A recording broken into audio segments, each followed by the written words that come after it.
Simon, thank you very much for joining us today and for giving us some of your time. I know you must be very busy. Yeah, I just managed to squeeze you in. Yeah, quite a hectic day so far, so only a pleasure. While we're on that topic, how was quarantine so far? It's been okay. I'm busy doing a law degree through the Open University in the UK, so I've got an assignment due for the 10th of Feb, which I'm trying to get completed. So it's given me something to do. So it hasn't been too bad.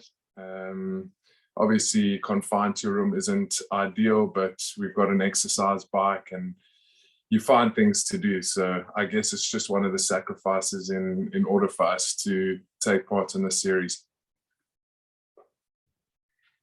Studying law must be quite an interesting thing for you. How did you come about that choice? It's quite a funny story. I got myself into trouble when I was about 18 months out of school. Was kind of floating around, didn't know what I wanted to do in terms of studies. My brother's a doctor specializing in radiology, always been a really good student. I've always kind of been the black sheep, if you want to call it that. Always enjoyed my sports, never wanted to be in my room doing homework. I always wanted to be outside. My mom was a tennis coach, so always wanted to be on the tennis court playing tennis or cricket on the tennis court, whatever it may be. So didn't know what I wanted to do study-wise. Got myself into trouble with the law, and yeah, sort of found out through that it's quite an interesting field. And yeah, that's kind of how I stumbled into law. Obviously, a lot of growth has taken place in the intervening years. Looking back, did you ever imagine cricket and law almost coming to a clash? No, not really. You know, I've always aspired to be a professional cricketer and to play for South Africa since I can remember, since I was 2 or 3 years old when I picked up a cricket bat for the first time. So yeah, I've always understood that I've got my time in the sun in terms of my cricket career, and one day that's going to come to an end, and the sun's going to set, and I need to have something to fall back on in terms of my future family and, you know, the aspirations and dreams that I want to achieve in my life post cricket. The corporate world is something that I want to move into after cricket. I don't necessarily want to be too involved in cricket. I want to sort of break away and have a different identity and do something different. So that's kind of where the two sort of fall in. I'm fortunate enough to be playing professional cricket, and it gives me the time, if I use it wisely, to get a degree under my name and to have something to fall back on. Brilliant. And have you thought of a speciality in the law that you might be pursuing at the end? I think tax law is something that is super interesting. There's, you know, always loopholes, and no one really knows the exact sort of definitions and rules. So yeah, right now, probably something that I wouldn't mind looking at, but, you know, I've still got a way to go and things might change. Brilliant stuff. That's some really interesting information about you, Simon. Tell us, we'll move on to the cricket side, but tell us how it felt to get that phone call once again from a convener of selectors just telling you that you've been selected once again for the Proteas men's team. How did that come about? Where were you? Just take us through that day. Yeah, obviously coming back and playing, being allowed to play cricket in South Africa again.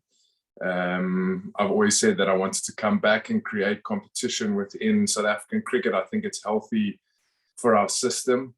And yeah, so I've been with the Multiply Titans since the beginning of the season in October, and been just trying to keep my head down and focus as much as I can on that environment, obviously with the ultimate intention to get back into the international setup. But yeah, we've had a bit of an up and down season in the 4-day competition with the Titans, and yeah, we were on our way to Bloemfontein. We drove down, and on the way, I was sitting at the back of the combi, and I got a message from Victor and Patsang to say, listen, let me know when you get to Bloem so we can have a chat. And I was a little bit unsure. I'd spoken to him a few weeks earlier just about where I fit in and how I compete for a place in the team, and sort of how the whole selection thing is going to work. And so I thought he was calling me about that. And he did a pretty good job of keeping me in suspense. We chatted for about 10 minutes about the entire structure, how he sees me fitting in, etc., which was nice. It was a transparent conversation, exactly what I wanted. And then at the end of the conversation said to me, listen, you've been selected for the tour to New Zealand.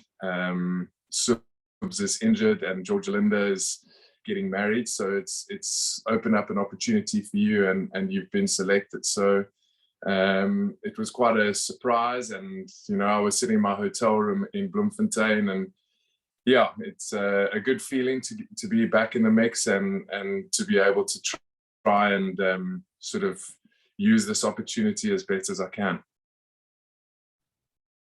It's obviously come along a lot sooner than you would have expected. And a couple of things or a couple of people, players had to be unavailable. But when an opportunity like this arises, do you get really excited to step up and to give it your all?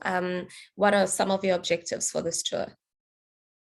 Yeah, I think one thing I've come to realize, getting a little bit older in terms of a cricketer and their career, is things change and happen very quickly. One day you could be sitting extremely frustrated and sort of not knowing where you are, and very quickly you could be back into a professional environment or in an international environment. And this opportunity has arisen because things have happened, but that's how sport works.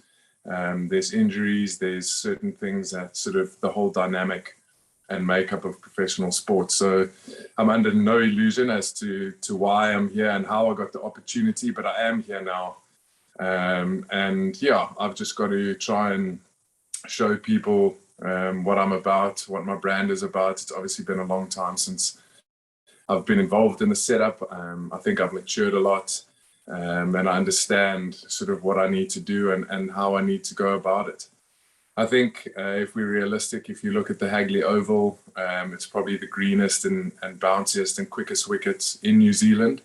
So the chances of us playing two spinners is sort of very low. So I've just got to make sure that, you know, I'm available if needed. If something was to happen, Kesh has done extremely well in his international career thus far. And yeah, I think I'm always going to be a supporting act to him, which I hope I can do to the best of my ability if the opportunity does arise where we need to play two spinners. But for this tour, it's just to try and sort of really work hard and to support the guys that who will be playing, and just to try and add value where I can, whether it be music in the change room, whether it be throwing balls, whether it be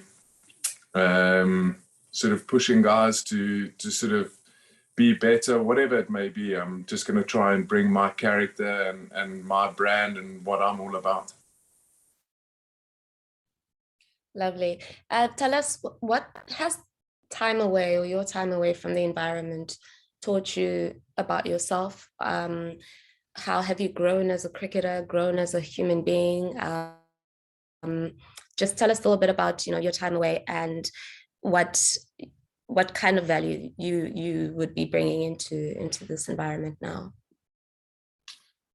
Yeah, I think obviously my initial taste of international cricket, like I said earlier, it was everything that I aspired to do and to be, was to play international cricket and to be an international cricketer. And reflecting on that, I think the mistake I made is I didn't sort of reassess my goals once I got there. I had this ultimate goal to play for South Africa, and my dream was to play for South Africa, and I achieved that. And once I'd achieved that, I didn't reassess, okay, you've now achieved this goal, what's next?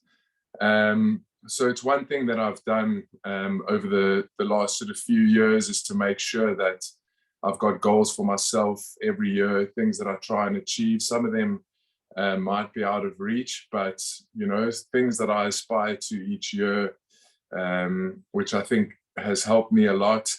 And then also realizing that you know, cricket isn't the be all and end all. There's a lot more to life. I'm obviously extremely lucky to be in the position that I am, being able to play cricket around the world. And it probably takes a little bit of pressure off myself. I think when I first made my debut and went to Bangladesh and to India, I was putting so much pressure on myself to perform and to be that person, and so worried about what everybody else thought of me and was I good enough, etc., etc. Whereas now I think I'm a lot more comfortable in my own skin. I understand what I'm good at and what I'm not so good at, and things that I can work on. And ultimately, if I put in the practice and the preparation, whatever happens on the field is meant to be. I think cricket's a performance-based sport, and there's going to be days where you do well, and there's going to be days where you don't do well. And sometimes those days that you don't do well is nothing, no fault of your own. It's just the way that cricket is. And I think as I've got older, I've sort of learned to realize that. And as long as I can be comfortable with my preparation and where I'm at, then the performances will look after themselves. So there's been a lot of lessons along the way, some of them hard lessons that I had to learn and things that you had to go through. But I'm obviously very aware that opportunities now are few and far between. And when those opportunities come, I need to make sure that I grab them. It sounds like your time away has been quite maturity building for you. I don't know if that's the proper English term, but it looks like quite a lot of personal growth has taken place. And how important is it for a person to really have a keen sense of self and to be really self-aware in order for you to be able to grow as a cricketer? Yeah, I think it's looking back, if you could impart knowledge on whether it be younger players or my younger self, that would probably be the one thing, is that self-awareness that you speak of, and understanding how certain things work, and things that you can control and things that you can't control. So yeah, it's been a process, like I said, but I'm a better person for it, and I wouldn't change it for anything. On to the next question. Tell us, where is your previous test cap? Whatever happened to it? So my previous test cap is in my bag, which is here in the room. I packed up all my, I'm very nostalgic in that way. So I've got all my caps that I've played with right through age group cricket. My brother and I have this pact that one day, hopefully, if everything goes according to plan, we'll have a beach house somewhere, and the bar in that beach house is where all the memorabilia will go. So I've got all my South African stuff is in the bag that I was given when I made my debut, and so that's where my test cap lived. I wasn't sure if it was ever going to see the light of day again, but fortunately it has. So yeah, that was sitting in Kenton-on-Sea. So I got my mother-in-law to post it up to me in Pretoria, and yeah, it's made the trip over to New Zealand. Brilliant. What were the emotions like when you had to pack, when you were packing that cap, and when you were packing up to come over to New Zealand?